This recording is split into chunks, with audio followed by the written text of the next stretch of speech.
8 machine verify பண்ணோம். அதில் 3 மிஷினில் பிரச்சனை இருக்குது. 30% அதிகமான இந்த வாக்குப்பதிவு இயந்திரங்கள் சரியாக இல்லாததினால் எங்களுக்கு இந்த மொத்த நடைமுறையிலுமே நம்பிக்கை இல்லை. தேர்தலிலுமே வாக்குப்பதிவு இயந்திரங்கள் சரியாக பாதுகாக்கப்படவில்லை அல்லது சரியாக பாதுகாக்கப்படாததினால் இந்த தேர்தல் முறையான தேர்தல் இல்லை என்பதை எங்களால் அறிவியல் பூர்வமாகவும் சட்ட ரீதியாகவும் தெரிந்து கொள்ள முடிந்தது. அட்ரஸ் டேகே இல்லாமல் இருந்த போலிங் ஸ்டேஷன் 157 உடைய மிஷினை பாதுகாப்பாக வைக்க வேண்டும். நாங்கள் உரிய நீதிமன்றத்தை அணுகுவோம். அப்போ இது எவிடன்ஸாக தேவைப்படும். எனவே இதை சீலிட்டு பத்திரமாக வைக்க வேண்டும் என்று கேட்டிருக்கிறோம். அறக்கழகம் பிளஸ் பார்வையாளர்கள் அனைவருக்கும் வணக்கம். இன்று நம்மளுடன் ஊடகவியலாளர் தவம் அவர்கள் இணைந்திருக்கிறார். தொடர் வணக்கம். வணக்கம். இன்னைக்கு காலையில் பார்த்தீங்கன்னா கொளத்தூரில் வாக்குச்சாவடிகள் எல்லாம் ஆய்வு பண்ணிகிட்டு இருக்கும் போது ஒரு 3 வாக்குச்சாவடிகளில் முறைகேடு நடந்திருக்கு அப்படின்ட்டு திமுகவுடைய என்ஆர் இளங்கோ அவர்கள் பரபரப்பாக ஒரு குற்றச்சாட்டு வெளியிட்டிருக்காரு. இது எந்த அளவுக்கு உண்மை, இது எதை நோக்கி போக வாய்ப்பு இருக்குது? உண்மையை சொல்லணும்னா ரொம்ப ரொம்ப ரொம்ப ரொம்ப ரொம்ப காலதாமதமாக முடிவெடுத்திருக்கிறது திமுக அப்படின்னு சொல்லி அதுக்கு முதல்ல வன்மையான கண்டனம் தெரிவிச்சுக்கிறோம் திமுகவுக்கு. சொல்ல வேண்டிய கட்டாயம் இருக்கிறது. ஏனென்றால் இதை காலங்காலமாக கத்தி கொண்டிருக்கிறார். குறிப்பாக ஐயநாதன், பொன்ராஜ் போன்றவர்கள் தொடர்ந்து இவிஎம் மோசடி இருக்குங்க, சிக்கல் இருக்குங்க அப்படின்னு சொன்னால் கூட அசால்ட்டாக விருப்ப செய்தியில் மட்டுமே கேட்டுக்கொண்டு திமுக ஏதோ ஒரு வகையில் எதையோ ஒன்று நம்பிக்கொண்டு இருந்து விட்டுருக்கிறார்கள் என்பதுதான் காலந்தாமதமானாலும் கூட இப்போது அவர்கள் விழித்திருக்கிறார்கள் என்பது உண்மையை பாராட்டுக்குரிய விஷயம். அதுலேயுமே குறிப்பாக கொளத்தூர் தொகுதியில் நடந்த குளறுபடி கண்டுபிடித்து என்பது ஒரு மிக முக்கியமான சம்பவமாக தான் பார்க்கிறேன். ஏனென்றால் இது காலந்துட்டு அப்போ இருந்தே யோசிச்சோம். நம்ம குறிப்பாக ஊடகவியலாளர்கள், பத்திரிகையாளர்கள் நம்ம கடுமையாக விமர்சனம் என்ன வச்சோம்னா, அது எப்படி இந்தியா முழுக்க நடக்கக்கூடிய தேர்தலில், ஏன்னா வட இந்தியாவில் 100% இவிஎம் மோசடி இருக்கும்போது தெளிவாக தெரிகிறது. பல்வேறு போராட்டங்களில் வேறு விஷயங்களை முன்னெடுக்க போராட்டங்களோட பார்த்தீங்கன்னாக்கா அங்கே உள்ள இப்போ கூட மாணவர் அமைப்பில் கூட பார்த்தீங்கன்னா பல்வேறு இடங்களில் இவிஎம்மை பேன் பண்ணணும், இவிஎம் மோசடி அப்படின்றத தொடர்ந்து இப்போ சிஜேபி கூட முன்னெடுத்து கொண்டிருக்கிறது.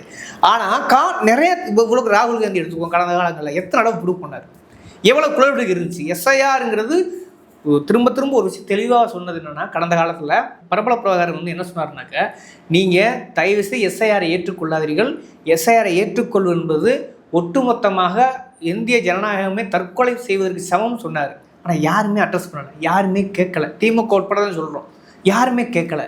ஆனால் அதனுடைய உண்மையான அவருடைய எச்சரிக்கையை இன்றைக்கி நம்ம அனுபவிச்சுக்கிட்டு இருக்கோம். இந்தியா முழுக்க குறிப்பாக மம்தா பானர்ஜி தோற்றது, கேரளாவில் பிரணாப் விஜயன் தோற்றது, தமிழ்நாட்டில் மு க ஸ்டாலின் தோற்றது.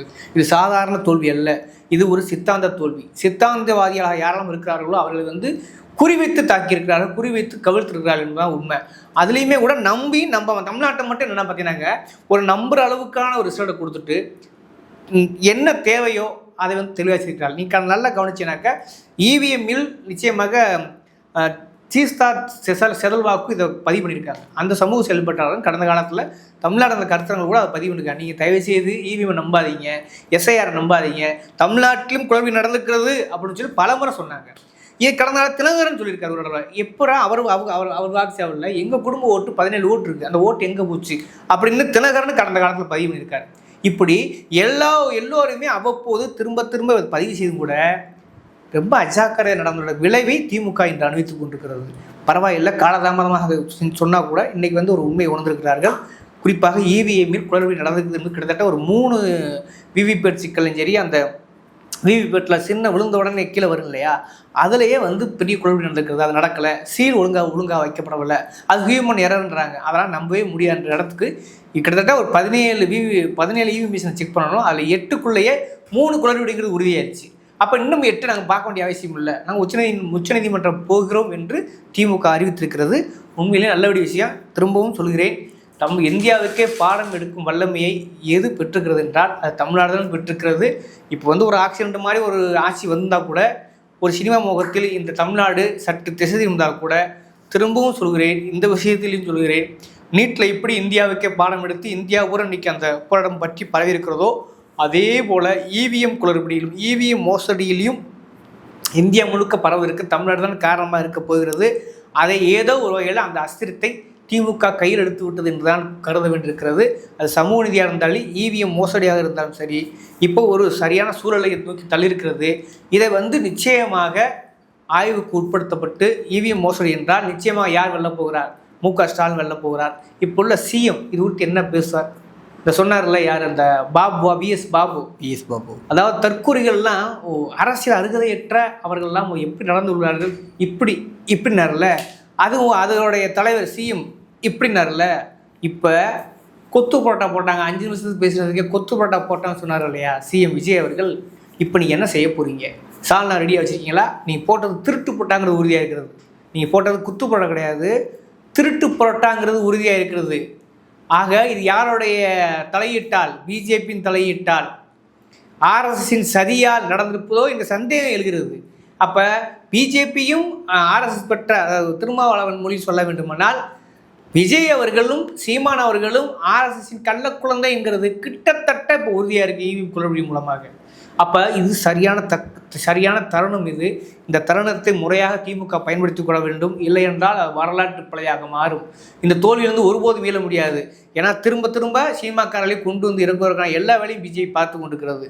நாளைக்கு தனுஷ் என்ன சொல்றாரு? ஜெய் ஸ்ரீராம் மட்டும் சொல்லலை, ஜெயின் என்ன, ஓம் நமச்சிவாயன் என்ன, அது யாருக்கு உரிய வாசகம்? ஒரு குறிப்பிட்ட மருத்துவக்குரிய வாசகம். அது எதுக்கு தனுஷ் சொல்றாரு? அப்போ அண்ணாமலை ஏன் வர்றாரு? நீங்கள் கூட்டி கழிச்சு கணக்கு பார்த்தா கரெக்டாக கணக்கு வரும் பாருங்கள். திமுக திராவிட இயக்கங்களை, திராவிட கட்சிகளை சுத்தமாக ஒழித்து கட்டுவதுதான் பிஜேபி நோக்கம். அது கிட்டத்தட்ட நிறைவேற தொடங்கியிருக்கிறது. அதன் ஒரு விளைவாகத்தான் இந்த ஆட்சி அமைந்திருக்கிறது. விஜயின் ஆட்சி முழுக்க அது பிஜேபியின் ஒரு மாடலைத்தான் தந்து கொண்டிருக்கிறது. மோடியின் உடல் மொழி மாடலை அவர் அப்படி பிரதிபலித்துக் கொண்டிருக்கிறார். ப்ளஸ் சந்திக்கிறது இல்லை, வாய் திறக்கிறதில்ல. கர்நாடகத்துக்கு சொன்னார்ல, இப்போ கர்நாடகத்துக்கு நான் காவிரி மேட்டுக்கு நான் நேராக அங்கே போகிறேன், எம்ஜிஆர் பணியில் போகிறேன், கெத்தா போகிறேன், அதாக போகிறேன், இதாக போகிறேன்னு நீங்கள்ல. அதுவுமே அவர் சினிமாவோட பிரபலமான டைலாக் என்ன டைலாக் தெரியுமா? ஒரு தடவை நான் முடிவு பண்ணிட்டா என் பேச்சை நானே கேட்க மாட்டேன்னு சொன்னார்ல. இப்போ உங்கள் பேச்சை நீங்கள் கேட்காதீங்க, போங்க பார்ப்பாங்க கர்நாடகத்துக்கு வச்சு செஞ்சுருவாங்க. போஸ்ட்டை மட்டும் இல்லை, உங்களையும் ஒன்றும் இல்லாமல் ஆகிக்குவாங்க. ஏன்னா கன்னட வெறியர்கள் அவ்வளவு மோசமானவர்கள். சாதாரண அந்த மொழி ரீதியாக வைக்கிறார். கன்னட மக்கள் சாதாரண வெகுஜன மக்கள் நல்ல மனிதர்கள், உங்களுக்கு எந்த ஒரு மாற்றுக்கிறதுமே கிடையாது, எந்த ஒரு இடத்தையுமே குற்றம் சாட்ட வேண்டிய அவசியம் கிடையாது. ஆனால் கன்னட வெறியர் இருக்காங்க இல்லையா, அவங்க மோசமானவங்க. அவங்க மொழி அரசு வரைக்கும் எந்த எல்லைக்கு போவாங்க. இப்போ சிவகுமார் என்ன சொல்ல, இங்கே வராதிங்கன்ட்டார். இப்போ எந்த மூஞ்சி வச்சு நீங்கள் அங்கே போவீங்க? நீங்கள் தான் ஒரு தடவை முடிவு எடுத்துட்டா நானே பேச்ச கேட்க முடியும் சொல்லி அந்த சினிமா டயலாக் இப்போ நிறைவேற்ற முடியுமா? ஆக எல்லாம் வெட்டி ஜம்பம், சரிங்களா, பம்மாத்து பாசாங்க எல்லாமே அதெல்லாம் இன்றைக்கி ஒன்றாக அப்பட்டமாக வெளிவந்து கொண்டிருக்கிறது. இதை தாண்டி இந்த இவிஎம் மிஷினை பொறுத்தளவில் ரொம்ப முக்கியமாக கவனிக்க வேண்டிய விஷயம், ராகுலும் கடந்த காலத்தில் சொல்லியிருந்தால் கூட அவர் காத்திரமாக எந்த ஒரு முன்னெடுப்பும் இல்லை. ஒரு மக்கள் போராட்டம் பெரிய அளவு வெடிக்கும்போது அது கூட சேர்ந்து கொண்டு உண்மையான அரசியல் கட்சிகள், அக்கறை உள்ள கட்சிகள் அதோட சேர்ந்து பயணித்து அதை ஊதி நிச்சயமாக பெரிய அளவுக்கு கொண்டு சேர்க்கணும். ஆனால் ராகுல் காந்தி அப்படி அல்ல. ராகுல் காந்தியும் செய்வது சாப்பிட்டு சங்கித்தனம் தான். பிஜேபி எதிர்ப்பதற்கு ராகுல் காந்தி சரியான நபர் அல்ல அப்படிங்கிறத கடந்த கால தேர்தல் முடிவுகளும் சரி, இப்போ தமிழ்நாட்டில் கூட்டணி நடந்து கொண்ட விதமும் சரி, அப்படி ஒரு நிலையை, அவருடைய போலியான முகத்தை தோல்வித்து காட்டுகிறது. இப்போ இந்திய லெவலில் ஒரு பெரிய என்ன மாற்றம் வரப்போகுதுன்னா, மூன்றாவது அணி, எப்பயுமே மூன்றாவது அணி தான் இந்தியாவின் அரசியலமைப்பு சட்டத்திற்கு, இந்தியாவின் உண்மையான சுதந்திரமாக மாநில உரிமைக்கு நல்ல ஒரு திறவுகோலை, மாநில உரிமைக்கான ஒரு அடித்தளத்தை அமைத்தது எப்படின்னா மூன்றாவது அணி நிகழும் போது தான் நடந்துக்கிறது. அதற்கு ஐக்கிய குஜராலாக இருக்கட்டும், விபி சிங்கா இருக்கட்டும், அந்த தேவேகவுடா பிரதமராக இருக்கும் பார்த்தீங்கன்னாக்க ஒரு பல்வேறுபான மாற்றங்கள், மாநில எழுச்சி கைகொட்டி நிற்கும். அதுபோலத்தான் இப்போ நிச்சயமாக அந்த இவி மிஷின் இதோட மட்டும் நிற்க போவதில்லை. ஸ்டாலின் யாரென்று இந்த இந்தியாவுக்கு காட்ட ஆரம்பிக்க போகிறது. ஸ்டாலின் தலைமையில் மிகப்பெரிய மூன்றாவது அமைப்பு வருது. சும்மா போகிறப்போ கூட சொல்லலை, அதற்கான சாத்தியக்கூறுகள் அதிகம் இருக்கிறது. பிஜேபியும் காங்கிரஸும் ஒன்றுதான். அது ரெண்டுமே ஒழித்து கட்ட வேண்டிய மிக முக்கியமான மோசமான கட்சிகள் அப்படிங்கிறது கிட்டத்தட்ட உறுதியாக இருக்கிறது. அதனால் அவர்கள் கொள்கையோ கோட்பாடோ எதுவுமே இல்லை. இந்த தேசியவாதத்திலும் சரி, மாநில ஒடுக்குற விஷயத்திலும் சரி, இந்த கல்விப்பட்டியலே இன்றைக்கி ஒன்றிய அரசுக்கு போனது, ஒத்திசைவு போன காரணம் யார்? ராகுலோட அம்மா இந்திரா காந்தி. அதே மிக முக்கியமான காரணம். எமர்ஜென்சி காலகட்டத்தில் ஒத்திசைவு படி கொண்டு போனதே மாநில பட்டத்துக்கு வர, இந்த நீட்டு பிரச்சனை வரவே காரணம் யார்? காங்கிரஸ் தான் அந்த விதையை போட்டதே. ஆக அப்படி இருக்க பட்சத்தில் இந்தியாவிலும் ஒரு மிகப்பெரிய மாற்றம் ஏற்பட போகிறது. அது பிரணாப் விஜயன், இடதுசாரிகள், மம்தா பானர்ஜி, அங்கே உத்தவ் தாக்கரே, லல்லு பிரசாத் யாதவ், அகிலேஷ் யாதவ் இவர்களெல்லாம் ஒன்று சேர்ந்து ஸ்டாலின் தலைமையில் ஒரு மூன்றாவது அணியை கட்டமைக்க போகிறார்கள். அந்த மூன்றாவது அணி தான் இப்படி கடந்த காலத்தில் விபி சிங் காலகட்டத்தில் பார்த்தீங்கன்னாக்கா ஜனதாதளம் மூன்றாவது அணி அமைத்து தான் அதை செய்தார்கள். காங்கிரஸ் அப்போ வந்து பின்னாடி இருந்து பேக்ரவுண்ட் பண்ணாங்க. காங்கிரஸ் பின்னாடி பேக்ரவுண்ட் பண்ணாலும் பண்ணட்டாலும் இன்னும் வரக்கூடிய காலங்கிறது ஒரு பிரகாசமான காலகட்டம் இருக்கிறது. இன்னும் சரியாக சொல்ல வேண்டுமானால் சிஜேபி ஒருவேளை அது ஒரு பெரிய கட்சியாக மாறும் பட்சத்தில் அந்த கட்சியை கூட்டணிக்குள் வரவழைக்கக்கூடிய தகுதியும் அரசியல் அனுபவமும் திரு மு க ஸ்டாலின் அவர்கள் இருக்கிறது. இப்போ சிஜேபி, திமுக, திரிணாமுல் காங்கிரஸ், இடதுசாரிகளெல்லாம் ஒன்று சேர்ந்து வச்சுங்களேன், காங்கிரஸும் பாஜகவும் இருந்த இடம் தெரியாமல் துளைந்துவிடும், துளைத்து எறியப்படும். அப்படியான ஒரு காலகட்டம் மலரத்தான் போகிறதுன்னு நினைக்கிறேன். அதற்கு ஒரு அச்சாரமாகத்தான் உச்சநீதிமன்றம் வழியில் முதல்ல பார்த்தீங்கன்னா சிஜேபி மேட்டில் ரொம்ப சாப்பிட்டு காரணம் பண்ணாங்க, எங்கள் நேரம் கிடையாது அப்படி பண்ணாங்க. ஆனால் போராட்டம் வெடிக்க வீரியமாக என்னன்னாலும் அவர் சரண்டரானது மட்டும் இல்லை, அவர்கள் உரிய இழப்பீடு கொடுங்கன்னாங்க. மக்கள் புரட்சி போராட்டம் தான் எப்பயுமே வந்து இந்தியா மட்டுமல்ல உலக நாடுகள் முழுக்க ஒரு தீர்வை கொடுத்துருக்கிறது.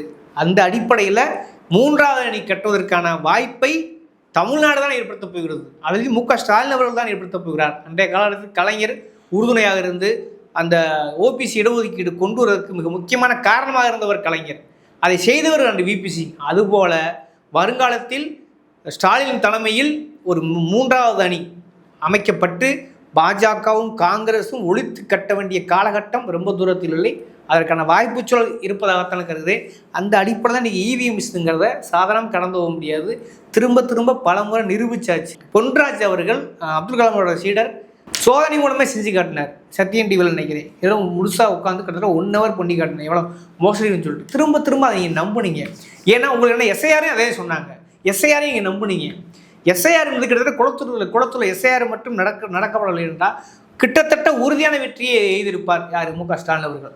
எஸ்ஐஆரை ஏற்றுக்கொண்ட தப்பு, இவிஎம்ஐ திரும்ப ஏற்றுக்கொள்வது பச்சை முட்டாள்தனம். அந்த முட்டாள்தனத்துக்கு இந்த விடை அளித்திருக்கிறது. ஏதோ ஒரு வகையில் ஸ்டாலின் தோற்றுதான் இந்த இவிஎம் குளறுபடியை அறிந்திருக்க காலகட்டம் வந்திருக்கிறது என்று நான் நினைக்கிறேன். அந்த அளவில் என்ஆர் இளங்கோவனுடைய ஆய்வு உண்மையில் பலனத்துக்குது. திமுக உச்சநீதிமன்றத்துக்கு உறுதியாக போகிறது. எப்படி கூட்டி கழித்து பார்த்தாலும் மூன்றாவது அணி அமைவதை யாராலும் எந்த கொம்பனாலும் தடுக்க முடியாது. பாஜகவும் காங்கிரஸும் திட்டமிட்டு ஒழிக்கப்பட்டு ஆக வேண்டும். அதுக்கான காரணம் இனிமேல் வந்து எந்த வகையிலையும் காங்கிரஸ் நம்ப முடியாது, பாஜக நம்ப முடியாது. ரெண்டுமே நமக்கு வந்து கிட்டத்தட்ட சாப்பிட்டு சங்கித்தனமான கட்சிகளாகத்தான் கண்களுக்கு தெரிகிறது. அதை நோக்கித்தான் இப்போ இந்திய அரசு திரும்ப போகிறது. ஏதோ ஒரு வகையில் நேற்றே சொல்லிட்டாங்க, நேற்று கூட பேப்பரில் பார்த்துருப்பீங்க, இந்தியா கூட்டணியில் வந்து ஸ்டாலின் இல்லைன்னாக்கா அது நல்லா இருக்காது, உடனே கூப்பிட்டு சேருங்கன்றாங்க. இவங்க என்ன பண்ணுறாங்க, இந்த கிறுக்குத்தனமான சினிமா பைத்தியக்காரரை நம்பி என்ன நடந்துச்சுனாக்க தாவேக்கா வந்து தென்னிந்தியா ஊரம் கொள்ளைச்சு போடலாம். இங்கே நல்லா கவனிங்க. நான் இப்போ டெல்லிக்கு போய் வந்த அனுபவத்தை சொல்கிறேன். டெல்லிக்கு ஆய்வுக்காக போயிருக்கும் போது போடுறதுக்கு அங்கே நடந்த பல விஷயம் சொல்கிறேன்.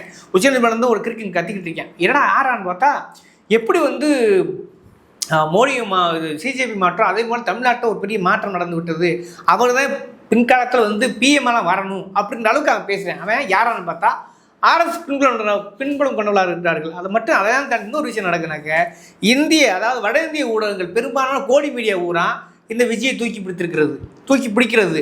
அடுத்த பிஎம் சொல்லுது அவர் ஆட்சி மாற்ற கொடுத்தாரு, அங்கே வந்து மொழி வெறியெல்லாம் ஓச்சிட்டாருன்னு சொல்லி பேசுகிறாங்க. அப்போ கூட்டி கழிச்சு கணக்கு பார்த்தா நிச்சயமாக பிஜேபி அரசின் கள்ளக்குழந்தை விஜய் என்பது கிட்டத்தட்ட உறுதியாகிறது. அதனால தான் இவரை வந்து இந்த அளவுக்கு ஜெயிக்க வச்சுருக்காங்க. அவர் தன் பிடியில் கையில் வச்சு விட்டுருக்காங்க. முதல்ல வந்து பெரியாருக்கு எதிராக ஒரு அரசு செய்து பார்த்தார்கள், பெரியாருக்கு எதிராக நின்று பார்த்தார்கள், ஒன்றும் கணக்காகவில்லை. இப்போ பெரியாருங்கிற லேபிளை ஒட்டியே ஒரு இறக்கி விட்டு, இந்த சினிமாக்காரரை இறக்கி விட்டு, பெரியாரின் பேரை சொல்லி அம்பேத்கரின் பேரை சொல்லி ஆர்எஸ்எஸின் பிஜேபியின் அஜெண்டாக்கள் நிறைவேற்ற வந்திருக்கிறார்கள். அது கிட்டத்தட்ட இவி மூலமாக வெளிப்பட்டிருக்கிறது. வட இந்திய ஊடகங்கள் மூலமாக அது அம்பலப்பட்டிருக்கிறது. அப்போ எப்படி கூட்டி கழித்து பார்த்தாலும் இது மிகப்பெரிய ஒரு கேம் வந்து அதாவது ஸ்கேம் வந்து வெளிக்கொண்டாந்துருக்காங்க. இது காலதாமதமாக திமுக இதை முன்னெடுத்தாலும் இது இந்தியாவுக்கே வழிகாட்டப் போகிறது. இந்தியாவில் மிகப்பெரிய மக்கள் புரட்சி ஏற்படுவதற்கு இது ஒரு அடிகோலாக நாம் எடுத்துக்கொள்ள முடியும். அதனால் தயவு செய்து இந்த சந்தர்ப்பத்தை நல்லவிடக்கூடாத திமுக, வரலாற்று பிழையை செய்துவிடக்கூடாத திமுக என்று தான் திரும்ப சொல்லிக்கொள்ள கடமைப்பட்டிருக்கிறேன். திரும்பவும் சொல்கிறோம், இந்தியாவில் உள்ள சமூக செயல்பாட்டிலும் சரி, நடுநிலையான பத்திரிகையாளரும் சரி, பலமுறை எச்சரிக்கிறார்கள் இவிஎம் கூடாது என்று. ஆனால் இவிஎம் குறித்த கேள்வியை ரொம்ப காலதாமதமாக திமுக அதனுடைய கேள்வி எழுப்பியிருந்தாலும் கூட அந்த கேள்வியில் ஒரு நியாயம் இருக்கிறது. அது இந்தியாவுக்கே பாடம் எடுக்கும் வல்லமையை முதலாக ஒரு அறிகுறியாகத்தான் அதை பார்க்க கொண்டிருக்கிறது. எனவே வெகு சீக்கிரத்தில் உச்சநீதிமன்றம் செல்ல வேண்டும். உண்மையை அம்பலப்படுத்த வேண்டும். இந்தியா இன்னொரு மறுதேர்தலான ஒரு சுதந்திரமான ஓட்டுச்சீட்டு அதாவது வாக்குச்சீட்டு முறையை அறிமுகப்படுத்தக்கூடிய இடத்திற்கு தள்ளப்பட வேண்டும். அதற்கு திமுக தான் அந்த தீயை பற்ற வைக்க வேண்டும். ஓகே, இறுதியாக இப்போது இந்த முறைகேடு வந்து கண்டுபிடிச்சிருக்காங்க. இந்த மாதிரி நம்ம தொகுதியிலையும் நம்பிக்கிட்டு இருந்த ஜெயிக்கக்கூடிய வேட்பாளர்கள் இப்போ தோற்று போயிருந்தப்போ இந்த முறைகேடு நம்ம தொகுதியிலும் நம்ம வாக்குச்சாவடியிலும் நடந்திருக்கலாம் அப்படின்ட்டு எந்த அளவுக்கு முன்னெடுக்கிறதுக்கு வாய்ப்பு இருக்கு? உதாரணத்துக்கு பிடிஆர் வந்து அப்பலுக்கற்ற ஒரு மனிதர், தெரிஞ்ச விஷயந்தேன். வாக்குச்சீட்டுக்கு வாக்குக்கு பணம் கொடுக்காத ஒரு நபர். நாங்கள் களத்தை அவரை பார்த்துருக்கோம், நம்ம அறக்கலை மூலமாக அவரை பேட்டி எடுத்திருக்கோம். அவரை உள்ளபடி நாங்கள் ஆய்வு பண்ணக்கூடிய இடத்துல இருக்கிறோம். மக்கள் தெளிவாக இருந்தார்கள். நாங்கள் 10-15-20 இடத்துக்கு போய் சர்ச் பண்ணோம். அப்போ வந்து பிடிஆர் தான் வருவார். அவர்கிட்ட நான் காசு வாங்க மாட்டோம், காசு கொடுத்தாலும் நான் வாங்க மாட்டோம் அப்படின்னு சொல்கிறது மக்கள் தெளிவாக இருந்தாங்க. எப்படி அவர் தோத்தார்? யார் இந்த முஸ்தாபாவுக்கும் அந்த தொகுதி மத்திய தொகுதி என்ன சம்பந்தம்? ஆக பிடிஆர் தோற்கப்பட்ட விதமும் அப்படித்தான் இருக்கும். அதே மாதிரி இளைஞர், மருத்துவ இளைஞர், சித்தாந்தமாக ஐடியாலஜி தெளிவாக இருக்கக்கூடியவர், 1000 நின்றவர். அவர் எப்படி தோத்தார்? இப்படி நீங்கள் அதே மகேஷ் பொய்யாமொழி அவர் தோற்றது இப்படி நீங்கள் ரொம்ப எண்ணற்ற கணக்கில் பார்த்தீங்கன்னாக்க பல பேர் வந்து அதிர்ச்சியான தோல்வியை அடைந்திருக்கிறார்கள். சரிங்களா? அதனால் இது வந்து எல்லா தொகுதியுமே, தமிழ்நாட்டில் நடக்கிற எல்லா தொகுதியிலுமே இப்போ கிட்டத்தட்ட நேற்று கூட உயர்நீதிமன்ற ஒரு முக்கியமான தீர்ப்பை திரும்ப தள்ளி வச்சிருக்கிறேன்னாக்கா, இந்த இடைத்தேர்தலில் தோற்ற அதிமுக தொகுதியில் தோற்ற அந்த இடைத்தேர்தல் திரும்ப தொடரக்கூடாது, இடைத்தேர்தல் தடை வச்சிருக்கிறது, இடைத்தேர்தல் கூடாதுன்னு சொல்லி அது ஆகஸ்ட் 24 தள்ளி வச்சிருக்கிறது. அப்போ ஏதோ ஒரு எல்லாமே வந்து ஒன்றாக இணைகிறது. அப்போ அதிமுகவிலையும் நடக்கிறது குளர்பின்னு சொல்லுது, குதிரை பிறங்கிறது உறுதியாகுது. நீங்கள் திரும்ப என்ன பாயிண்ட் ஆஃப் வியூ யோசிச்சாலும் அதாவது குறிப்பாக ஆளுநர் சானவா சொல்லுவது போல் இது முழுக்க பிஜேபி இன்னொரு முகமாக தான் விஜய் ஆட்சி, டிவிக்கு ஆட்சி போய்கொண்டிருக்கிறது அப்படிங்கிறத தெளிவாக ஆதாரமாக ஆளுநர் சானவா சொன்னார். ஒன்றும் இல்லைங்க, பெரியாரினுடைய வழிகாட்டி, பெரியார் கொள்கை தலைவர்னு சொன்னார் இல்லையா, நீட்டு எனக்கு எதிரி, நாங்கள் நீட்டை ஒழிக்க சொல்கிறாங்க. இவங்க வாயில் ஒன்று பேசுகிறாங்க, நிஜத்தில் ஒன்று நன்றாங்க. எனக்கு உதாரணம், திகாவுடைய வளாகத்தில் எப்பயுமே போலீஸ் குமிக்கப்பட்டதில்லை. அதுவும் ஒரு வாகன பேரணிக்கு அங்கே ஒண்டி போலீஸ் கிட்டத்தட்ட 300-400 போலீஸ் குமிக்கிற. அப்போ நீ யாருடைய கள்ள குழந்தை? அப்போ இதெல்லாம் இந்த சம்பவங்களை வச்சு தான் நீ வாயில் ஒன்று சொல்லலாம். ஆனால் சம்பவங்கள் செயல்பாடுகள் என்னென்னு பார்த்தீங்கன்னாக்க முழுக்க பிஜேபியின் ஊதுகுரலாகத்தான் இருந்து கொண்டிருக்கிறது. அதனால் இவர் பெரியார் சொல்வதை, அம்பேத்கர் சொல்வதே அயோக்கியத்தனம். அதைத்தான் திரும்ப சொல்கிறேன். நீட்டை ஒழிப்புன்னு சொல்கிறது அயோக்கியத்தனம். முழுக்க ஆர்எஸ்எஸ் குருமூர்த்தி பாராட்டுறாரு, வேறு ஒன்று வேணாம், குருமூர்த்தி பாராட்டுறாரு. தினமலர் டெய்லி அவர் கொண்டாடுது, யாரை? விஜயை கொண்டாடுது. அப்போ யார் நீ? இது சொல்லி தெரிய வேண்டாமா? எந்த பகைவன் உன்னை ஆதரிக்கிறானோ, உன்னை வந்து போற்றி புகழ்கிறானோ, அப்பயே நீ யார் தெரிஞ்சு போச்சு. இதில் வந்து திரும்ப நான் சொல்ல வேண்டியது யாருன்னா, தொல் திருமாவளவர்களுக்கும் இடதுசாரிகளுக்கும் தான் நம்ம திரும்ப கவனப்படுத்த வேண்டியிருக்கிறது. வரலாற்று பிழை செய்து விடாதீர்கள். இவர்கள் கொடுக்கப்பட்ட ஆதரவை மரியாதையாக விலக்கிக் கொள்ளுங்கள். அதுதான் உங்களுக்கு நல்லது, உங்கள் கட்சிகளுக்கும் நல்லது. இல்லை என்றால் காலம் உங்களை ஒரு நாள் காரி துப்பும். வரலாறு உங்களை ஒருபோதும் மன்னிக்காது. தயவுசெய்து இனிமேலாகவும் தெளிவாக இருக்கின்றதான் இடதுசாரி தோழர்களையும் விசிகா தோழர்களையும் கேட்டுக்கொள்ள வேண்டியிருக்கிறது. ஓகே, நன்றி சார். நன்றி.